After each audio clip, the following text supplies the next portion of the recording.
Hello students, সামনে তোমাদের talent search examination 2024, তাই ক্লাস 4 স্টুডেন্টদের জন্য বাছাই করে ম্যাথমেটিক্সের টপ 10 কোশ্চেন হাজির হয়েছি। যে কোশ্চেনগুলো করে গেলে তোমরা পরীক্ষাতে কমন পাবে।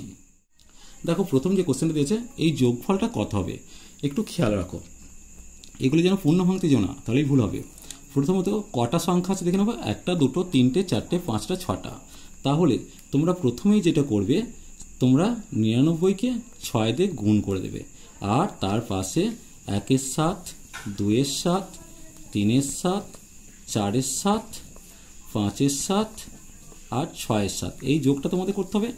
আমি যদি গুণটা আগে করে নিই, 6 9 54, 4 হাতে এলো 5, 6 9 54 আর 5-এ তাহলে কত হচ্ছে, 54 আর 5-এ 59 হচ্ছে। এরপর দেখো, এই যোগটা করলে 7 লসাগু হবে, 1 যুক্ত 2 যুক্ত 3 যুক্ত 4 যুক্ত 5 যুক্ত 6 এই পর্যন্ত।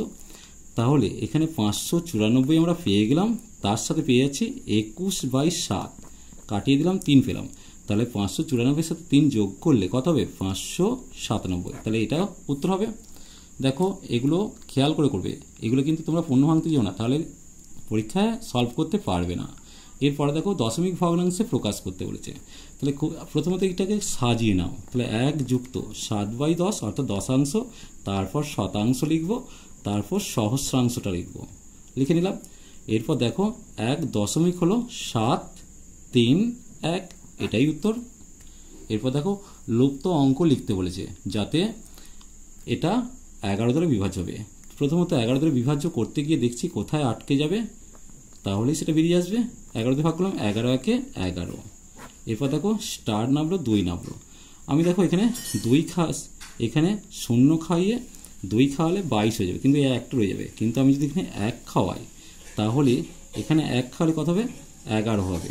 আর এখানে 1 নেমে গেল, 11 একে 11। তাহলে লুপ্তস্থানে কত বসেছে, দেখতেই পেয়েছো লুপ্তস্থানে বসছে কত, 1, অর্থাৎ স্টারের জায়গায় তোমরা 1 লিখবে। এরপর দেখো, এটা গুণ করতে বলেছে। দেখো, এই গুণটা যেন নর্মাল মেথডে করতে যাও না, তাহলে সমস্যা হবে। তোমাদের একটা ট্রিক্স দেখাচ্ছি। দেখো, প্রথমত তোমরা 11 গুণিত 11 একটু করে দেখো তো কি আসবে, 1 2 1। 111কে 111 দিয়ে গুণ করে দেখো তো কত আসবে, 1 2 3 2 1। তাহলে কি হচ্ছে, দুটো সংখ্যা 2 হলো, সামনে পিছনে 1 করে দিলাম। 3টে সংখ্যা 3 লিখলাম, 3 2 1 3 2 1। তাহলে এখন কটা আছে, 4টে 1 আছে।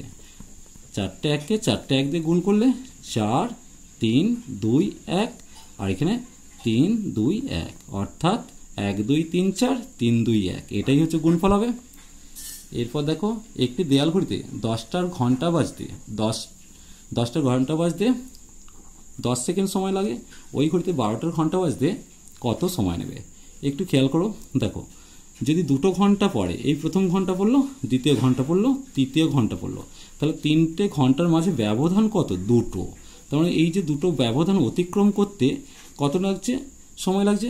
তাহলে এরকম 10টার ঘন্টা বাজতে কত ব্যবধান হচ্ছে, 9টা, তাই লিখবো 9টার ব্যবধানের সময় লাগছে হচ্ছে 10 সেকেন্ড। 1টার ব্যবধানের সময় লাগবে 10/9 সেকেন্ড। আর 12টা, তার মানে সেক্ষেত্রে ব্যবধান হবে 11টা। তাহলে 11টার ব্যবধান করতে 10 গুণিত 11/9 হবে। তাহলে পেয়ে গেলাম কত, 110/9। যদি পূর্ণ ভাঙি, 9 12 108, অর্থাৎ 12 পূর্ণ 2 9 সেকেন্ড সময় লাগবে। এরপর দেখো, কোন সংখ্যার অনন্যক সেই সংখ্যাটি নিজেই, অবশ্যই 1-এর অনন্যক কত হবে, 1ই হবে, অর্থাৎ এক্ষেত্রে উত্তর হবে 1।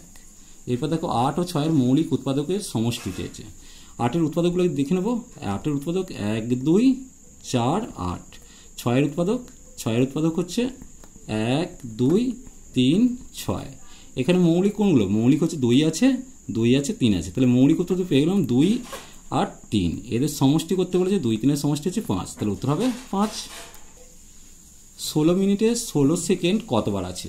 দেখো, আগে 16 মিনিটটাকে আমি সেকেন্ডে কনভার্ট করবো। তাহলে 16 মিনিট মানে 16 গুণিত 60 সেকেন্ড। আমি এখানে 16 সেকেন্ড দিয়ে ভাগ করে দিলাম, তাহলে 16 কেটে গেল, তাহলে উত্তর আসবে 60 বার আছে। এরপর দেখো, এই ছবিতে কতগুলো ত্রিভুজ আছে চেয়েছে। খেয়াল করো, 1টা 2টো 3টে 4টে ত্রিভুজ আছে, 12টা নিয়ে 5টা হলো। এরপর দেখো, এই হলো 6টা, এই হলো 7টা হলো। এরপর দেখো, 8টা 9টা, ঠিক আছে। 9টার ভেতরের দিকে একটা আছে 10টা, তাহলে টোটাল 10টি ত্রিভুজ হলো। এরপর দেখো একের সঙ্গে কমপক্ষে কত যোগ করলে একটি যৌগিক সংখ্যা পাবো। তাহলে একের পর যৌগিক সংখ্যা কত? 4 হয়। তাহলে একের সাথে আমি 3 যোগ করলেই 4 পেয়ে যাব। তাহলে একের পর যৌগিক সংখ্যা হচ্ছে 4, তাহলে একের সাথে 3 যোগ করলেই আমি যৌগিক সংখ্যা পেয়ে যাবো। তাহলে এক্ষেত্রে উত্তর হয়ে গেল 3। চলো আজ এই পর্যন্তই। নেক্সট ভিডিও নিয়ে খুব তাড়াতাড়ি হাজির হবো। ভিডিওটি ভালো লাগলে লাইক শেয়ার কমেন্ট করো, পারলে চ্যানেলটিকে সাবস্ক্রাইব করে নিও। চলো টাটা, বাই বাই।